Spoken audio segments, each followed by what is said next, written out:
Hello and welcome to Anatomy of Marriage. I'm your host, Melanie Studley. What's up, you guys? My name is Seth Studley. I'm a licensed marriage and family therapist, and today we're talking with clinical psychologist Dr. Camden on egalitarianism. Yes, it is an amazing episode that you are absolutely going to love, so why don't we just dive right in? Let's go.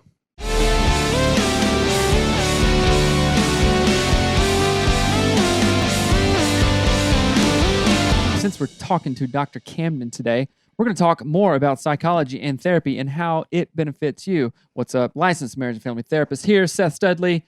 You guys go to getfaithful.com/anatomy of marriage to get hooked up with your very own licensed clinical therapist, psychologist, whoever, about family, about anxiety, about depression. COVID got you down. We're getting better. You're ready to get back up there. Maybe need a confidence boost. You got to do something to get down your anxiety a little bit. Go to getfaithful.com/anatomy of marriage to do therapy. Finally, you deserve it for yourself. You deserve it for your family. Go do it. Go do it before summer hits and stuff gets real crazy. That's right. What was that website again? Getfaithful.com/anatomy of marriage. Go there now. Thank you very much. Bye. It's so awesome to have you here with us. Thank you so much for being on the show today. Thanks, Melanie, for having me. Yeah, so why don't you go ahead and tell our audience a little bit about yourself, who you are, and what you do. Okay. I'm Dr. Camden Morgante. I'm a licensed clinical psychologist, and I live and work in Knoxville, Tennessee, so here in the South. I'm in private practice as a therapist a few days a week, and then I also write, speak, and teach the other days a week. So I teach college classes online in psychology, and then I write and speak mostly about gender equality and purity culture. So I think that's what we'll be talking about today. Awesome. And I have a husband of 5 years, and we have a 2.5-year-old daughter. Oh, how exciting. I think it's really fun. My sister lives in Knoxville. Oh, of cool. all the things, Knoxville, of all the places. But what made you want to get into this work before we dive into our conversation? Well, I've always been really passionate about marriage and helping people improve their marriages and just seeing that people in the church struggle just with marriage just as much as people outside of the church do. So I went to grad school to get my doctorate in psychology right out of undergrad. Like I went straight through, and that was my focus was marriage. And so I did my dissertation on couples therapy and worked with couples the whole time I was single. So I was single. Yeah. During that whole time I was studying about marriage and working with couples. And that's part of my purity culture story that we'll get into later too. That I was single for a really long time. And then after I graduated, I got licensed and was working as a psychologist. And then I met my husband and we got married when we were 30. And so having that foundation of being a couples therapist actually helped me have a much better marriage than I think if I would have gotten married younger. That works out great for some people, but for me, this has been a different path, and it's actually worked out pretty well now that I'm looking back. Yeah. I'm not sure it does work out great for some people. Well, you had all the head knowledge, right? But now you're learning the heart knowledge. Right. And for us, I'm also a licensed marriage and family therapist out here in Seattle. And yeah, I was going through grad school and all that stuff. And we had already been married, I think probably, I don't know, we a got couple married of years, when right? I had just turned 21. Yeah, we were pretty young too. And then grad school, and it was just kind of crazy. I really like talking to other therapists and psychologists. And one of the questions that I'm really interested in, just kind of a side note, because I guess I'm a psych nerd, I guess, like you are, like we all are. What was your first foray or intro into just the idea of psychology? I can remember mine, and this is totally off script, but I'm just interested in your story. I don't know. I always wanted to be a therapist. Like I just always wanted to sit and help people with their problems and give them advice and tell them what they're doing wrong. That was originally what I thought therapy was. Yeah. So probably just reading like the 5 love languages written by a psychologist. I read that when I was in like high school, and then reading Psychology Today magazine in college, and I majored in psychology. But yeah, of course, my understanding of it has evolved along the way. That's not what therapy is, telling people what they're doing wrong and giving them advice. But yeah, I think that was my intro. Nice. Okay. That's very cool. So today we wanted to talk about egalitarianism, which I am super stoked because we've never really talked about it on our show explicitly. I feel like I talk about it a lot, but I've never really like used that heading, title, or whatever. So tell me sort of like why egalitarianism, what your thing is with it, and just jam with that for a minute. hmm Okay, so yeah, egalitarianism is the belief or the philosophy that men and women are equal in value and equal in role. And so it contrasts with complementarianism, which is the belief that men and women are equal in value, but not in role, that they have different roles, particularly in marriage and the church.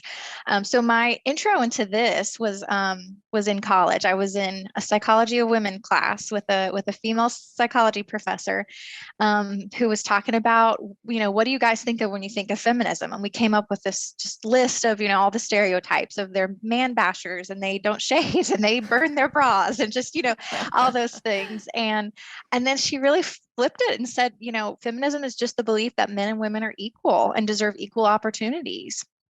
And so that opened in my mind to the possibilities of being a Christian and a feminist, because this was also, I was at a Christian college, this was a Christian professor, and realizing that those two things can be consistent. They don't have to be opposed to each other. So that started me on a journey of learning more about Christian feminism or egalitarianism. Sometimes you'll hear it referred to as either one. Sometimes you'll hear it referred to as evangelical feminism.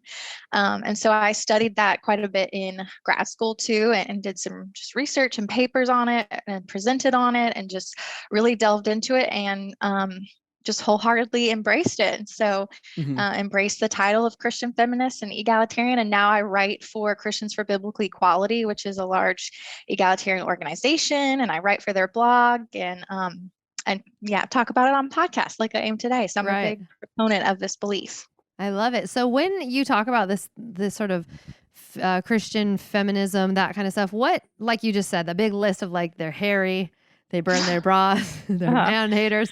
Like what other stuff do you like? Not what am I trying to say? Like myths or backlash, or what do you hear mostly when you talk about these things to new people who are new to this idea? I think the biggest misconception is that you're man haters or that you devalue men in order to value women. And that's really not the case. It's about valuing men and women equally. And it actually creates more opportunities for men to be equal partners in the home and in the church and in the workplace than I think complementarianism does. Because in that belief system, women are more thought to be in charge of the home and parenting, and that's more their role. And so men kind of take a backseat on that role so that they can be leaders in the workplace and in the church, and women take a backseat in those areas usually. So I actually think egalitarianism can do a lot of good for men too, because it breaks down gender stereotypes that are harmful for both men and women. And it allows us to just be who we are and not have to fit into these prescribed gender roles that maybe don't fit our personalities or our gifting or temperament. And so that's something that I found in my marriage that just works nicely, is that the traditional gender roles just don't fit me and my husband's temperaments and our interests and things. So we would be pretty miserable if we tried to fit ourselves into those roles, and instead giving us the freedom to be equal partners. It gives us just a lot more freedom. Right. Tell me more. I would love to know more about what that looks like in your marriage and how it gives you more freedom and how it helps you to not be miserable. Yeah. Well, it's been awesome in my marriage, honestly. And my husband says the same thing. When we were dating, I brought up this topic of gender roles and what he thought, because, I was just kind of trying to get a feel for where he was at with that, because we live in the South and, it's pretty traditional and conservative down here. And so he kind of had the traditional belief of gender roles, but didn't really know much about it, hadn't really thought much about it. And so when I presented some of what I had learned and what I had thought about it, he was really open to that perspective and really saw how this could be beneficial for both of us, and not just me, but also for him. And so he's really fully on board with it now, and he likes to tell people we have non-traditional gender roles and we're equal partners and we're team, and just those are some of the terminology we use. And so it mostly affects our parenting quite a bit now that we're parents. It affects our decision making, and it affects our division of responsibilities in the house in particular. Yeah. Oh, talk more about all of those. Yeah. I just want to hear all of it. Yeah. So as far as our division of responsibilities, so a complementarian structure would look more traditional, where the husband was likely working full time. The wife might stay at home, or she might work, just depending on their their financial, and what works for them. But generally his career is prioritized. He's the main provider. He's the main breadwinner. Her career is maybe secondary. So if they're going to make any choices about moving or, what career to take, it's going to be his as priority. And so we have kind of the opposite of that, where my career has really taken more of a priority. We have moved just across town, but still moved for my career in the past. And I make more of the money than he does. And so he really supports the work that I do. And he allows that to happen by taking on a bigger role in the house. So in the house, we split things based on, time, who has the time for it, who has the interest, who has the ability, rather than gender roles. So he does just as much cooking as I do, probably more cleaning than I do, because he works from home. And so he's always here. He can quickly throw in a load of laundry or things like that. And then as far as parenting, he's also equally involved with that, with the daily tasks of bathing and feeding and getting up with her and all that kind of stuff. But also just with the emotion work of parenting. Like we're talking right now about potty training. So it's like we both want to be involved with that. It's not just my job. Right. And with discipline, we're both reading parenting books and talking about, how do we want to approach this? Yeah, so we really look at each other as equal partners and value both of our voices in the decision making too. A lot of times you hear with complementarians that the husband has a trump card where he's got the final say, that he has maybe 51% of the say and she has 49%. And so he might consult with her or even, discuss it together, but ultimately he gets to make the decisions and he gets to veto. And we don't follow that model. And granted, we've only been married 5 years. So even though we've had some disagreements that we've been able to come to a collaborative decision on, we've only been married 5 years. But when I talk to other egalitarian couples who've been married 30 or 40 years, they've said, we've just never run into a situation where we couldn't come to a mutual agreement, where through prayer and discussion and, each of us taking some time to pray individually and then praying together and talking to wise mentors and things like that, we can always come to an agreement. Like if we're not on the same page, we just don't move forward until we are. I love that. I'm curious as to what you think of this conversation. Have you ever thought about the men have the 51%, women have the 49%? Have you ever Well, thought about that? I also grew up in the South. I'm from South Carolina, right? Okay. And moved out to Seattle when I was 26. So all my formative years were out there, which was very Bible Belt, which was very, traditional. Like, okay, man, the husband is the head of the household and all this stuff. And I saw a lot of times where that didn't work out. Like the guy was just kind of a bum or like a jerk and said, my way or the highway, especially in the church stuff, right? And I was like, well, always kind of had the idea of, okay, you do what you're better at and I'll do what I'm better at kind of thing. And there never has been a time in our marriage where it's been like, your parents have non-traditional gender roles though. Yeah, so I kind of never even thought about that till just now.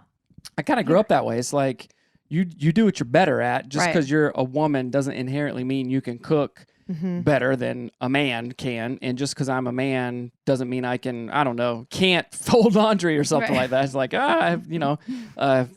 crease it here and, iron this is fine.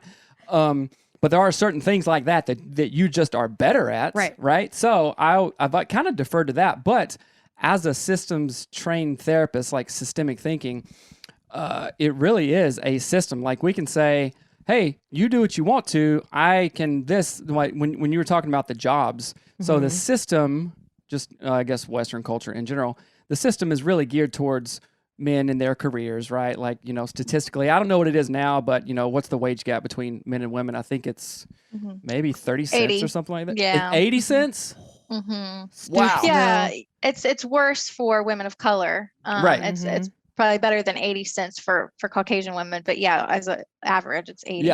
Yeah. So, okay, where was I going with that? Oh, yeah. So that's a long-standing systemic problem, right? And I think a lot of couples get into maybe a wife is feeling like, okay, I'm, a part of that. Of course, men were in it too, but say, hey, I want to work out of the household, and that's a really weird decision. Like if the system that we've grew up in says, okay, Seth, you're the man, you go to grad school, you get the high-paying career, then it's not as flexible as you wanting to start up something. It's like, well, okay, that's a great idea, but the numbers don't work out. Right. So a lot of people are stuck in that, a systemic Mhm. problem, but that doesn't, at least maybe, I might be wrong, that wouldn't necessarily reflect like, hey, I support you in what I do, Right. but you know, my job makes a lot more money here. So Right. what can we do? Of Mhm. course, there's, you know, ways around that, but it's not just an instant thing. So yeah, I never Mhm. thought about like my mom and dad basically were just like egalitarian in Right. that They way. totally were. Yeah. His dad was a barber and his mom worked as a teacher. Mhm. So she was like Mhm. the primary breadwinner and Mhm. your Yeah, dad did they hair. switched back and forth actually. So yeah. Yeah. Yeah. Yeah. Uh, And I think it's this mindset that we're equal partners is what's the most important. Like, we mhm. don't focus on who makes more money or who does more in the house. And we both contribute in different ways. And it's not always 50-50. It's not Mhm. always perfectly even. But we both contribute in ways that are for the best of our family. And that's what Mhm. we do is prioritize like what's best for our family over, what's best for each of us as individuals. And so that's where the career decisions we've made come in, and then also some of the parenting decisions. Like, my husband actually took parental leave after we had our daughter. He's fortunate that he's at a company that offers paid parental leave, which is, Yeah. again, a structural issue, like you were talking about, Seth, that keeps a lot of parents from being able to take the leave that they want. But he got Mhm. some paid leave, and then he took additional unpaid leave so that he could stay home with her after I went back to work. So he stayed home by himself with her for 4 weeks because I had to go back pretty quickly. So, Mhm. and that just spoke volumes to me about how he prioritized our family over his job and how much of an equal partner he wanted to be. And just it set us up like on the right foot as far as being equals in parenting, because he was building this bond with her, taking care of Mhm. her by himself, and really supporting me and making my life easier as I went back to work during my early postpartum Right. weeks. So Mhm. I love that so much. And I think what a benefit it is.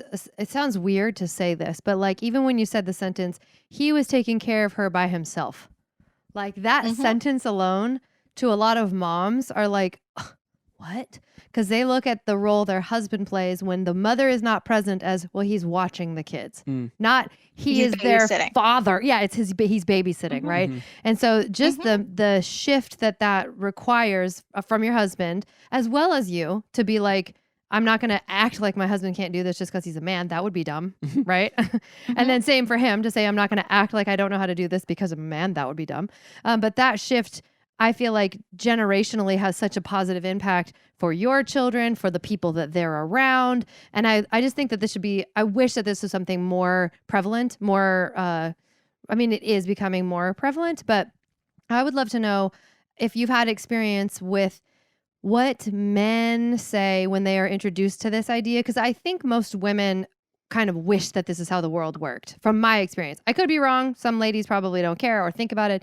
But for most women that I know, they go, yeah, I really wish it was more egalitarian. I would love that. That would kind of fill my bucket or whatever. But I feel like a lot of men, this is generally speaking, look at that and kind of scoff. Like, Mhm. what's your take on that? Like how men perceive it? Well, I would first say that I think some women do have objections to this too. Mm-hmm. And when you were talking about with parenting and like that, my husband's not babysitting, he's, just taking care of her by himself. Mm-hmm. There's this term in psychology called maternal gatekeeping, where the mother gets in the way or gatekeeps the caregiver kind of role. And it actually keeps the husband from being as involved as maybe he wants to be, Mm-hmm. because she's like, oh, no, you're doing it wrong. Just let me do it. Or, well, I know how to soothe him best, so I'll just do it. Or you're Mm-hmm. not putting the diaper on right or something. And so women sometimes have to step back and let their husbands learn and let them do things their way sometimes. Mm-hmm. And that's hard when we think our way is the right way, or we think we know the best way to take care of the baby or the house. But yeah, like my husband's in charge of the laundry at our house. That's something he does from start to finish. I don't touch it.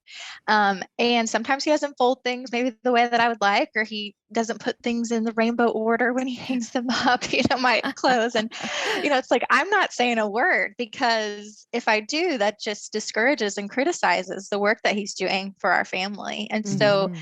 so that's one way that women can encourage this, is by realizing when they're getting in the way of men taking more of a role. Right. And then women just sometimes have a pride of like, my way's the best, or I'm the Mhm. one Right. that can do it best. So, Are you so yeah, just being talking able to about drop that. me? You basically talked about me for the last 5 minutes. I Never so- heard maternal gatekeeping. Clearly did that for the last 15 years. No, I've heard of that term before, and it makes me think. Okay, this isn't just a. So I like to look to nature for a lot of wisdom, right? Okay, not just like, oh, how's the animal do it? Okay, we'll just do it that way. But the like natural order and wisdom and things like that. And I think, and correct me if I'm wrong, but like women who may maternal gatekeep are also probably controlling in other areas of their life to some degree, right? You know what I'm saying? Like, I you get can't do it. I'm like, well, this is our first baby. Why, Right. How come you're so good? But Right. but also I also look at so we have a female dog that just had puppies, right? Right. And she almost killed the dad when he came around. The parents are both our dogs. Yeah, they're both and our we were dogs, like, right? oh, we'll introduce the dad to Yeah. his offspring. And she about like killed him, right? So Uh-oh. there Bad is idea. an instinctual piece around that Right. only like women have, right? Like I'm not gonna have that maternal instinct DNA kind of like thing, right? So what's the difference between maternal gatekeeping and then like, oh, actually this is what nature made you to do. You're 100 times better at it. I can't see. Well, I will. You know what I'm saying? I think that it's important to make a distinction there that you just said most men don't have it or whatever. I don't know that that's true.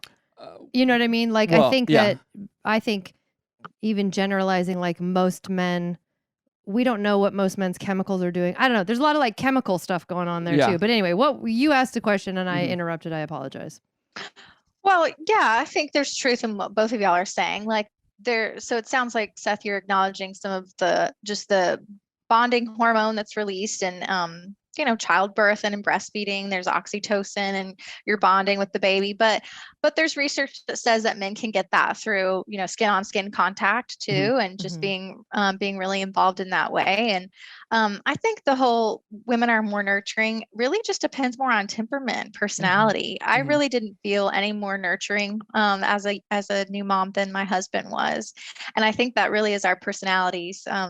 I'm just a little more task oriented, probably like control and things like that, like y'all were saying. And he's just more warm and kind of in the moment. And so he was able to bond with her probably more easily than I was actually.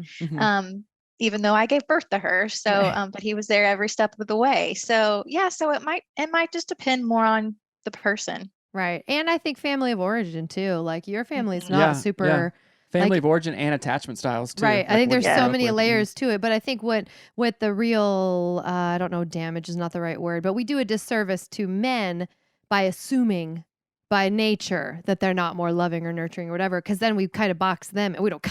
We box them in and we potentially stop them from sort of living their best selves, which might be more nurturing to their little ones or being a stay-at-home father or whatever.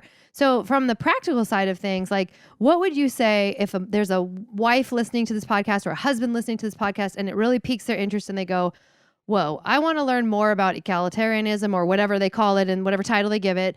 And I'm interested in this. Like, what are the next steps? What would you recommend that they do, read, all of that stuff? Well, I have several articles on my blog, so I always direct people there. But CBE, Christians for Biblical Equality, that I mentioned writing for, is another great organization. They get into more of the theology of egalitarianism for people who are concerned about that or who want to learn more about that.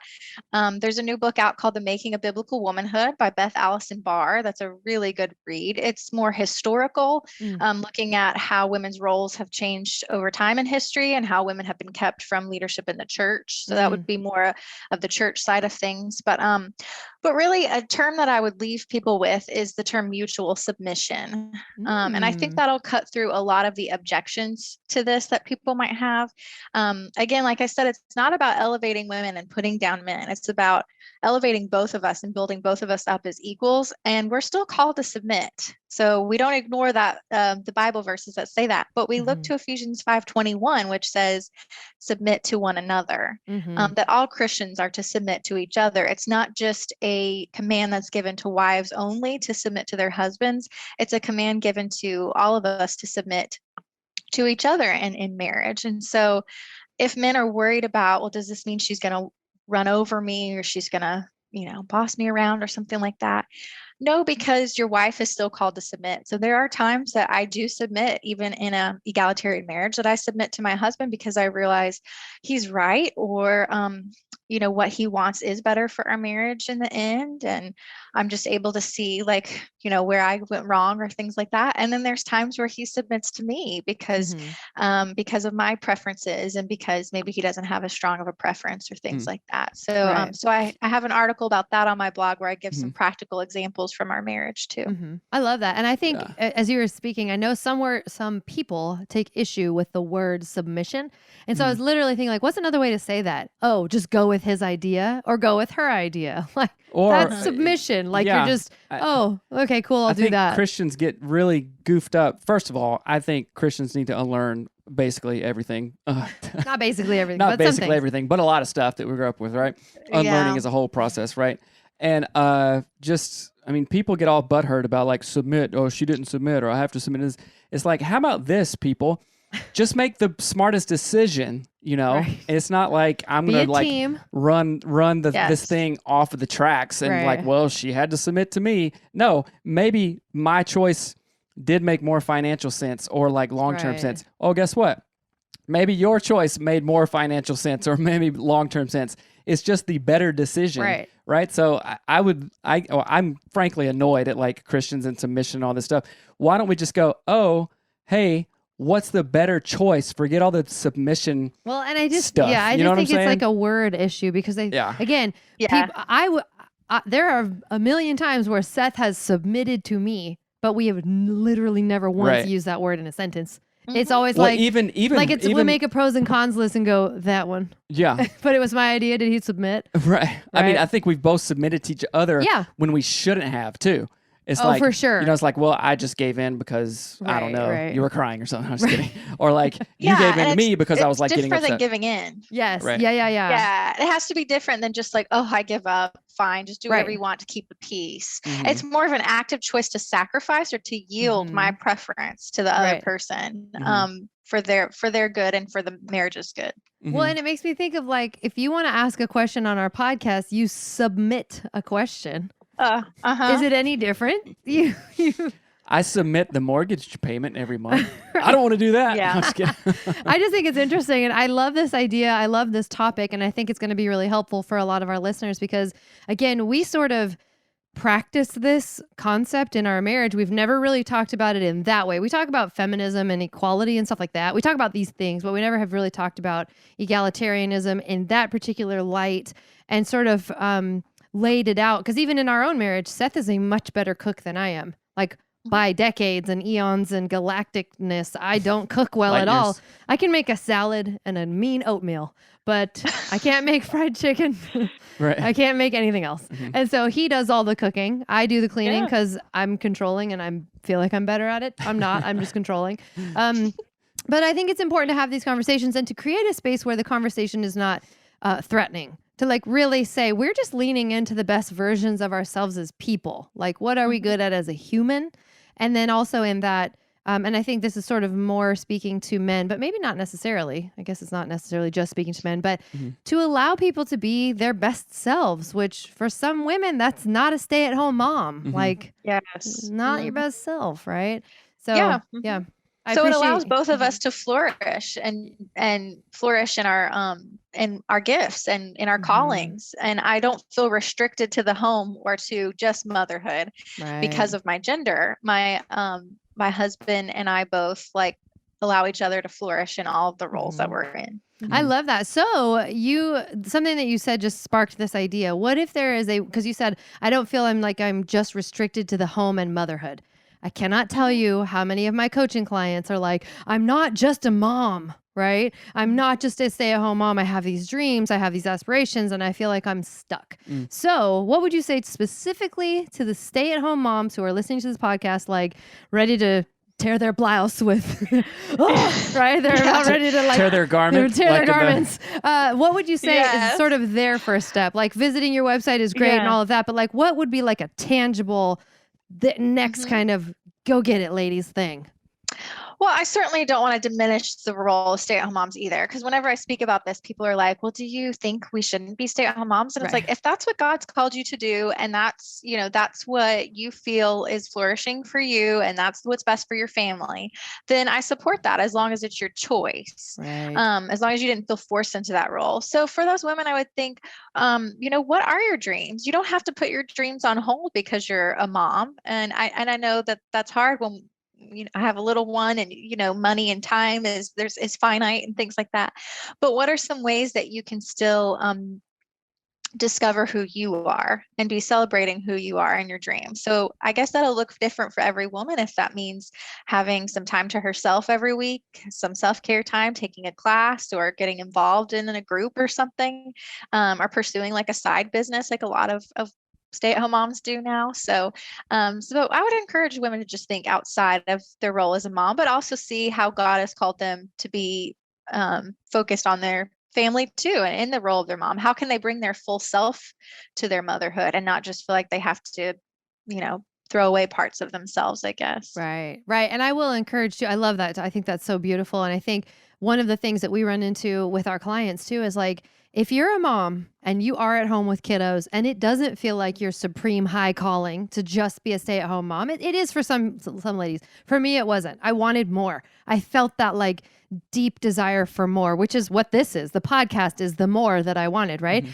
And when if I stayed small, if I stayed stuck and thought, well, I can't because I'm just a mom, I can't because I'm whatever, I would be miserable. Like that did for years make me miserable to think all I could do was cap out at just being a mom. So I really encourage you, wives and husbands, if your wife is sort of talking to you about this idea, that she does need to be fed from other things and following her interests and chasing her desires and building the side job or having the whatever. And when she's fed, she shows up better for your marriage. That's the way. I mean, she shows up better as a person as she shows up better as a mom. So I don't know. That's just something that kind of struck me as you were saying that. And okay, as we wrap up, so we're going to do another episode right after this. We're going to talk to you about sexual shame and all of that stuff. So I'm excited about that. But before we do that, tell me where people can find you, and then we'll hop back on. Okay. Yeah. People can find me on my website, which is drcamden.com. And I'm on Facebook, Instagram, and Twitter under the same name, Dr. Camden. And so I would love to have people check out my blog and follow me. I'm especially active on Instagram. So. Awesome. All right. And you know what? You were just on with Dr. Tina, I saw, and she was one of my professors, which she is amazing. So, yeah. Oh, that's awesome. Yeah, because y'all are in Seattle with her. Yeah. She's like our favorite. Yeah, she was just on the show last week, right? Yeah, she's rad. Mm-hmm. We had her on last week. And I interviewed her on Instagram Live last week about her book and shameless parenting, and she was just speaking wisdom to me as with a young kid. Oh, yeah. Oh, that's it was so great. So great. Yeah, she is the person, like, we interviewed her years ago for our podcast, and I immediately was like, I'm doing all of parenting wrong. I need to start like all over. I need to teach my kids all this. But it was the best thing ever. But anyway, thank you so much for your time. Thank you for being with us. And everybody go listen to the next episode. It'll be out in a few days on Anatomy of Sex, and we'll catch you over there. All right. Bye. Thank you. Bye. Thank you.